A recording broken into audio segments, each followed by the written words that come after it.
Hi guys, Dr. Nana here again. So the reason why I want to continue talking about and creating awareness regarding this Nigerian and yuan thing, I do not want the youth to lose sight of that.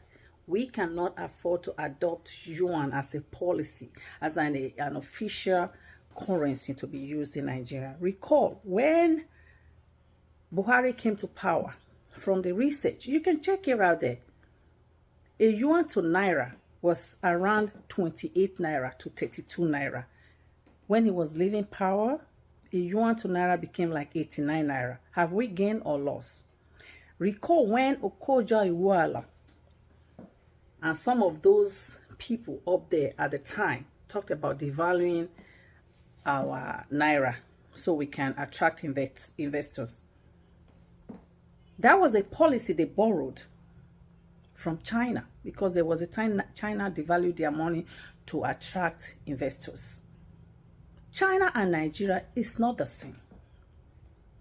They did that without counting the cost. We don't have the same culture. We don't have the same system of government. When they did that, the only people that came to invest massively was Chinese. All right? No other investors. All right? So that did not help Nigeria, it helped China.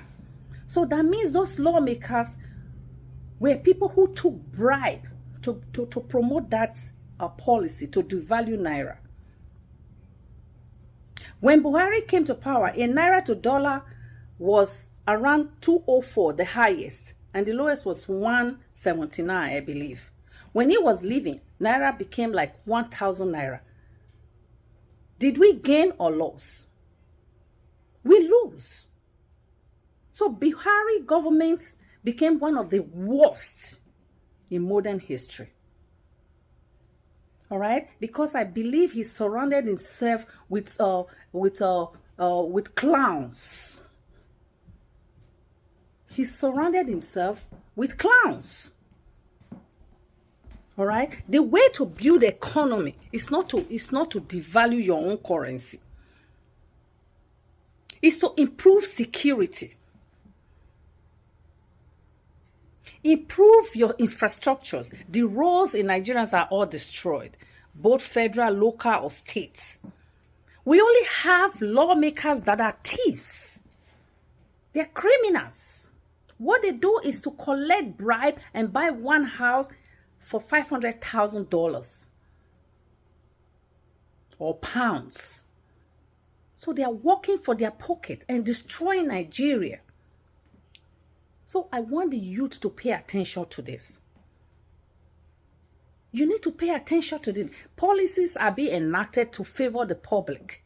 But none of these policies have helped the public thus far, since the time of Sanusi. So I hope the youths are not sleeping. Do not allow Nigerian government to adopt a policy of China, yuan, as part of Nigeria currency that we can be using. That's a bad news for Nigeria. We will lose everything that we have ever worked for and be recolonized by China. Recall that there is a 7,200 manhood refrigerated that was shipped from Nigeria to China. Every man has one thing. That was 7,200 men. Gone. All in the midst of all these Chinese coming into our country. Nigeria has moved from bad to worse. People are going to church. You are wasting your time going to church to pray for husband. Meanwhile, they are killing the men.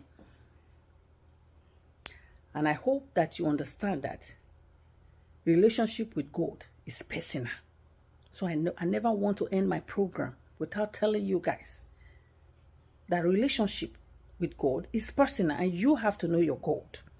And stop putting your mind and heart in all those men. So many of them are falling, and many are going to fall. And I hope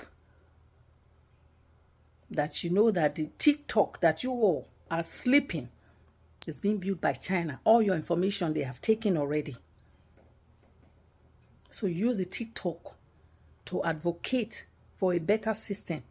We need security in Nigeria. And we need not to adopt that Chinese yuan as a legal tender in Nigeria. I want to thank you for listening. Take care now. And bye for now.